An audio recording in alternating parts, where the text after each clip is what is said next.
there's the wall.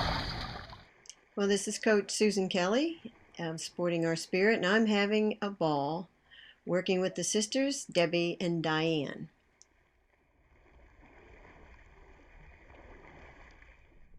This baffles me. I could swear someone is holding you up there. Hardly moving. Well, here's a good exhibition of gaining control in the water. Notice how relaxed your arms are. And the kick, which is a little bit bigger than I like to see, but still is with control, and you're turning, rotating side to side with control. Same stroke or drill from above, and you can see there's a little herky-jerky on the shoulder to try to keep your shoulder up, but still good control. And that's the most important, that's the aim, the objective of all these drills, is to gain control and balance in the water. Good news, bad news. Again, look at the relaxed and elongated extension. Your arm looks very good, but the kick, of course, is way bigger than it needs to be. There's a freeze frame showing almost like a bicycle kick. Then coming back on your left side, you can see a little bit of a pike in the hip, which may account for why you need that big of a kick, because that's going to cause you to sink a little bit. Straighten out the hips, kick from the hips. Okay, looking good as well on the single arm pull. Right arm is extended nicely and the stroke is very smooth. The kick is too big. Coming back on the left, you can see your left arm is crossed over the center line.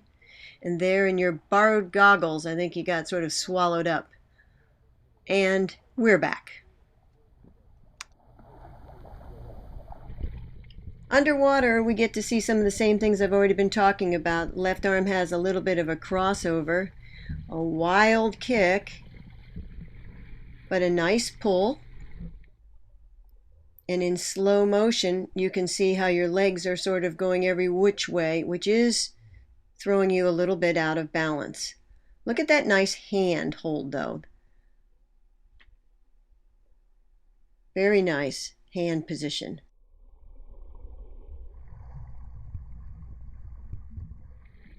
Underwater view of your freestyle will show some of your struggles right there, hips too low in that freeze frame, and then also just kind of loss of balance and position in the water. You're pretty much every which way at times. That's what we'll be working to correct.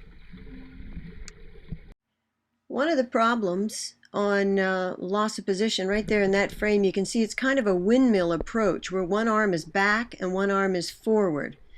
So you'll want to be closer to that forward arm that's holding the water on your next stroke.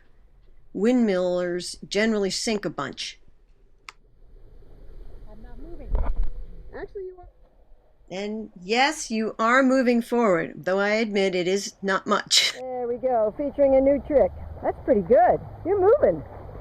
Faster than any other way. That's not right. Drift over to the right a little bit.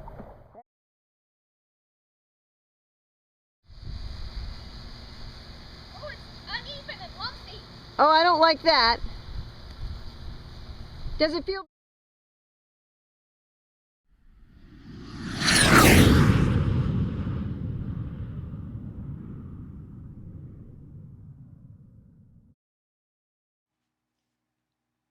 Here's some good analysis on the run. First of all, there is use of your arms to drive your run. There's a slight forward lean, which is something all runners want to have. And it would appear as though your foot plant is good, neither landing on your heels nor running on your toes. Looking at the side view again, you can see another good point is a good runner finishes their run with the leg up in the back. So that shows that you've got a good push off and a good finish. Your stride's a little bit long, wide again, kind of like your kick on the swim, and that's going to probably need to change. Now just making sure you're balanced, looking at you from the other side, and there'll be a freeze frame coming up right there. There's a runner. See that forward lean? Perfect. Looking good. And put your one leg front, side, back, side, and down. One more time. And you never even put your foot down again. That's good. Okay, now. Okay, Debbie, we're coming to a close on the swim and run video analysis. Here you are barefoot running, and you can see all of the good things which I've been touting about your run all along. But you'll also notice something that is hard on the body.